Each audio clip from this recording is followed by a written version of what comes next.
Hi friends, இப்போ நம்ம Pandya source பார்க்க போகிறோம். பாண்டிய சோர்ஸில் வந்துட்டு என்னடா நீங்கள் எவ்வளோ தூரம் போவீங்களோ போங்கடா பார்த்துக்கலாம் அப்படிங்கிற மாதிரி நம்ம மீனா ஒரு பக்கம் ரியாக்ஷன் விட்டுட்டு நிற்கிறாங்க. இங்கே ஒரு பக்கம் மீடியாவில் லஞ்ச ஒழிப்புத்துறையால் மீனா கைது, லஞ்ச ஒழிப்புத்துறையால் மீனா கைதுன்னு இது எத்தனை தடவை தேய்ப்பீங்க விடுங்கடா அப்படிங்கிற மாதிரி ஆயிடுச்சு. கடைசியில் பார்த்தா நம்ம யார் யார் வந்துட்டாங்க, எம்மா மச்சான் பாண்டியன் வந்திருக்காக, செந்தில் வந்திருக்காக, வாமா மின்னலுன்னு சொல்லிட்டு நம்ம மீனாவை வச்சு செஞ்சுட்டாங்க. கடைசியில் எல்லாரும் சேர்ந்து செய்யவா ஆரம்பிக்கிறீங்க. இருங்கடா எவ்வளோ தூரம் போதோ பார்ப்போம் அப்படின்னு சொல்லிட்டு பொறுமையாக இருந்தவங்க திடீர்னு பார்த்தா பொங்கி எழுந்துட்டாங்க. என்னன்னு கேட்டால் ஒரு நிமிஷம் எல்லாரும் அமைதியாயிட்டீங்களா, நார்மல் ஆகிட்டீங்க, அந்த இப்போ காமிக்கிறேன் அப்படின்னு சொல்லிட்டு அவங்க ஃபோன் எடுத்து காமிக்கிறேன். நடந்த விஷயத்தெல்லாம் பார்த்தவங்க புட்டு வச்சு கிளின்னு கிழிச்சிட்டு போயிட்டாங்க.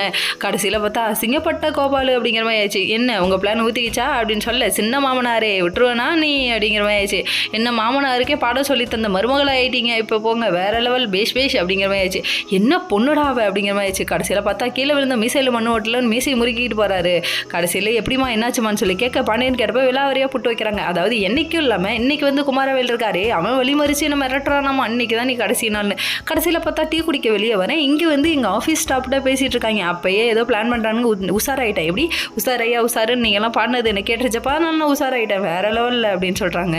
சரி என்னதான் ஏன் நடக்குது விட்டு பார்ப்போம் அப்படின்னு சொல்லிட்டு கொஞ்ச நேரம் விட்டு பிடிச்சேன், வேற எதுவும் இல்லை அப்படின்னு சொல்லிட்டாங்க.